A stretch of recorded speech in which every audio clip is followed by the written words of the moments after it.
हरिओम भैया बहनों, पिछली क्लास में मैंने आपको अध्याय 2 हमारा पर्यावरण में एक खेल के बारे में बताया था और वो खेल था खाद्य श्रृंखला से संबंधित, है ना। आज हम इसी कड़ी को आगे बढ़ाते हुए आपको खाद्य श्रृंखला का विस्तार पूर्वक वर्णन बताऊंगी। कौन किसे खाता है, खाद्य श्रृंखला का खेल। ठीक है, तो पिछली क्लास में हमने क्या देखा कि सभी खिलाड़ी अपनी अपनी उंगलियों पर सुतली जो रस्सी थी उसको लपेट कर रखे हुए थे और अब हमको क्या करना है, जितने भी खिलाड़ी हैं वो सब अपनी उंगलियों से सुतली रस्सी को खोल देंगे और उस सुतली का गोला बना करके उसको अलग रख देंगे। लेकिन जो अपने नाम का जो कार्ड है उस कार्ड को अपने ऊपर ही लगा रहने देंगे। ये जो खेल है आप अपने घर पर जितने भी सदस्य उनके साथ खेल सकते हैं या फिर आप अपनी कक्षा में भी पूरी कक्षा के सामने भी खेल सकते हैं। काई लिखा हुआ जो कार्ड है या जिस खिलाड़ी के पास जो काई लिखा हुआ कार्ड होगा उसको कक्षा के सामने आप इस तरीके से खड़ा कर दीजिए कि सब उसका कार्ड देख सके। काई को कौन खाता है? अब मान लो कि इसका उत्तर मछली है ना, तो मछली के कार्ड वाला जो खिलाड़ी होगा उसको काई के कार्ड वाले खिलाड़ी के बाईं ओर खड़ा कर दीजिए और काई का हाथ पकड़ने बोल दीजिए, है ना, क्योंकि यहाँ पर कार्ड पकड़ा कौन है? मनुष्य, सभी मनुष्य पकड़े हुए हैं। ठीक है, तो जिसके पास काई वाला कार्ड है उसको हमने इस प्रकार खड़ा किया कि वो हमको सामने से दिखाई दे। और काई को कौन खाता है? तो जैसे मैंने कहा कि मान लीजिए मछली खाती है काई को, तो जिसके पास मछली वाला कार्ड है उसको हम बोले कि काई वाले के हाथ को पकड़ ले, बाएं हाथ को पकड़ करके खड़ा हो जाए। अब मछली के कार्ड वाले खिलाड़ी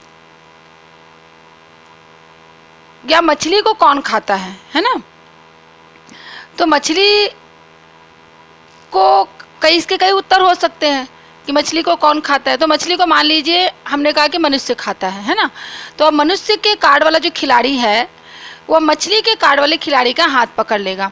इस प्रकार क्या हो रहा है, सभी एक दूसरे का हाथ पकड़ते जा रहे हैं। अब मनुष्य को कौन खाता है? तो इसका उत्तर यदि आप मान लें कि शेर है, तो शेर का जो कार्ड वाला खिलाड़ी है वो मनुष्य के हाथ को लेकर के पकड़ करके खड़ा हो जाएगा।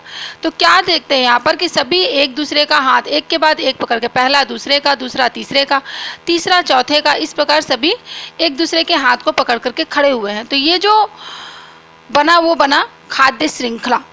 क्या कहते हैं इसको? खाद्य श्रृंखला। एक दूसरे को खाने वालों की श्रृंखला बन गई है, एक कड़ी बन गई, एक चेन बन गया, इसे खाद्य श्रृंखला कहते हैं। ठीक है, अब हम क्या देखते हैं कि यहाँ पर काई उत्पादक है। क्यों उत्पादक है? क्योंकि मैंने आपको बताया था कि जो भोजन बनाता है वो उत्पादक कहलाता है और काई जो है वो किस में आता है? पेड़ पौधों की श्रेणी में आता है। तो पेड़ पौधे भोजन बनाते हैं तो काई भी उसी श्रेणी में आता है, इसलिए वो क्या हो गया? उत्पादक हो गया। और मछली, मनुष्य और शेर ये तीनों उपभोक्ता की श्रेणी में आते हैं क्योंकि ये तीनों ही अपना भोजन स्वयं नहीं बनाते हैं। ऐसी और भी खाद्य श्रृंखलाएं सोचकर आप बना सकते हैं। सभी के सभी इन खाद्य श्रृंखलाओं को आप अपनी कॉपी पर नोट कर सकते हो और अपने मन में भी ऐसी श्रृंखलाएं बना सकते हो। प्रत्येक जीव एक से अधिक जीवों को भोजन के रूप में खाता है। अभी मैंने इसमें क्या बताया आपको कि अभी तो आपने देखा कि एक जीव को एक ही जीव भोजन के रूप में ग्रहण कर रहा है। जैसे काई को मछली ने, मछली को मनुष्य ने, मनुष्य ने शेर, मनुष्य को शेर ने, है ना, यानी एक जीव दूसरे जीव को भोजन के रूप में ग्रहण कर रहा है। लेकिन ऐसा नहीं है। पर्यावरण में एक जीव को कई सारे जीव अपने भोजन के रूप में ग्रहण करते हैं। तो प्रत्येक जीव एक से अधिक जीवों के द्वारा भोजन के रूप में जब खाया जाता है तो इस तरह एक ही जीव कई खाद्य श्रृंखला में रह जाता है, जिससे कई खाद्य श्रृंखलाएं आपस में जुड़कर एक जाल बना लेती हैं और इसको बोलते हैं खाद्य जाल। तो खाद्य जाल में बहुत सारी खाद्य श्रृंखलाएं आपको दिखाई देंगी। एक से ज़्यादा खाद्य श्रृंखलाएं मिलकर खाद्य जाल बनाती हैं। जैसे यहाँ पर आपको इस चित्र में आपको दिखाई देगा जो हमने पहले बनाया था, काई को मछली ने खाया, मछली को मनुष्य ने खाया। ठीक है, अभी काई को छोटे कीड़े मकोड़े भी खाते हैं और छोटे कीड़े मकोड़े को छोटे पक्षी भी खाते हैं, है ना। मछली जो है वो छोटे कीड़े मकोड़े को भी खाती है। ऐसा नहीं कि मछली सिर्फ काई खाती है। छोटे पक्षियों को बड़े पक्षी खा जाते हैं। जो सांप है वो बड़े पक्षियों को खा जाता है। मेढक को दिख रहा है सांप खा रहा है। तो यहाँ पर आपको 3 खाद्य श्रृंखला दिख रही होगी, काई, मछली, मनुष्य। इसी प्रकार छोटे कीड़े, छोटे पक्षी, बड़े पक्षी, सांप, मेढक। मेढक को कौन खा रहा है? सांप खा रहा है। तो यहाँ पर अलग अलग आपको खाद्य श्रृंखला दिख रही है और ये सभी खाद्य श्रृंखलाएं आपस में मिलकर के क्या बना दी? खाद्य जाल बनाते हैं। ठीक है, तो इस प्रकार से ये हो गया आपका खाद्य श्रृंखला और खाद्य जाल के बारे में। अब सजीव घटक जो एक दूसरे पर निर्भर हैं, कैसे निर्भर है एक दूसरे पर? तो इसके पहले भी क्लास में मैंने आपको सजीव और निर्जीव घटकों के बारे में बताया था कि सभी एक दूसरे पर निर्भर हैं, है ना।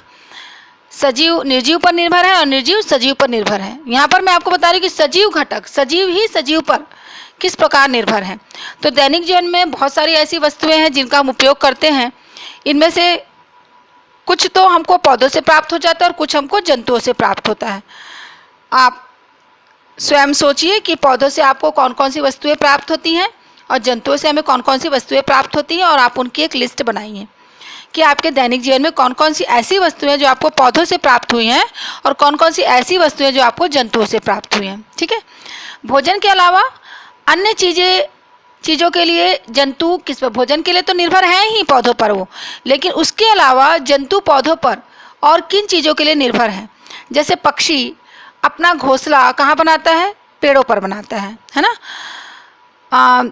कई जो छोटे मोटे कीटे हैं, कीट पतंगे हैं, कीड़े मकोड़े हैं, वो भी पेड़ों पर ही रहते हैं। कई फूलों में परागण की क्रिया कीड़ों और छोटे पक्षियों द्वारा होती है। कुछ बीज और फल जंतुओं के शरीर से चिपककर एक स्थान से दूसरे स्थान तक फैल जाते हैं। इसी को बोलते हैं प्रकीर्णन। जब बीज और फल जंतुओं के शरीर से चिपक करके एक स्थान से दूसरे स्थान पर पहुंचते हैं तो उसको बोलते हैं प्रकीर्णन। इस प्रकार जंतु और पौधे एक दूसरे पर निर्भर हैं। ठीक है, तो यहाँ पर जंतु भी सजीव की कैटेगरी में आते हैं और पौधे भी, तो दोनों ही सजीव हैं। और ये सजीव घटक एक दूसरे पर किस प्रकार निर्भर है ये मैंने आपको यहाँ पर समझाया। घटक का ढीला हो जाना, जैसे आपको बताया था मैंने कि किसी भी एक को यदि आप बाहर निकाल देते हो, जो खेल आपने खेला था उसमें से यदि कोई भी एक घटक बाहर निकल जाए तो वहाँ पर क्या हो रहा था? वो ढीला पड़ जा रहा था ना। तो उसमें मैंने आपको बताया था कि पर्यावरण क्या हो जाएगा? असंतुलित हो जाएगा। अब पर्यावरण यदि असंतुलित होता है तो उसी को हम क्या बोलते हैं? प्रदूषण बोलते हैं। पर्यावरण का असंतुलित हो जाना, जो संतुलित अवस्था में चल रहा होता है तो सब कुछ अच्छा होता है, परंतु जब असंतुलित हो जाता है तो वह प्रदूषण के रूप में हमको दिखाई देता है। तो घटकों का ढीला होना ही क्या कहलाता है? पर्यावरण प्रदूषण कहलाता है। जीवन का जाल खेल में आपने यही देखा कि किसी एक घटक के होने या ना होने अथवा ढीला होने पर पूरे पर्यावरण पर प्रभाव पड़ता है। और वायु, मिट्टी, जल, ये जो घटक हैं ऐसे ही जिनका अन्य सभी घटकों से संबंध है, ये सभी प्रदूषित हो जाते हैं। तो इसके आगे वीडियो लेसन में मैं आपको प्रदूषण के बारे में बताऊंगी। विभिन्न प्रकार के अलग अलग जो प्रदूषण है, वायु प्रदूषण, जल प्रदूषण, इन सब के बारे में विस्तार पूर्वक बताऊंगी।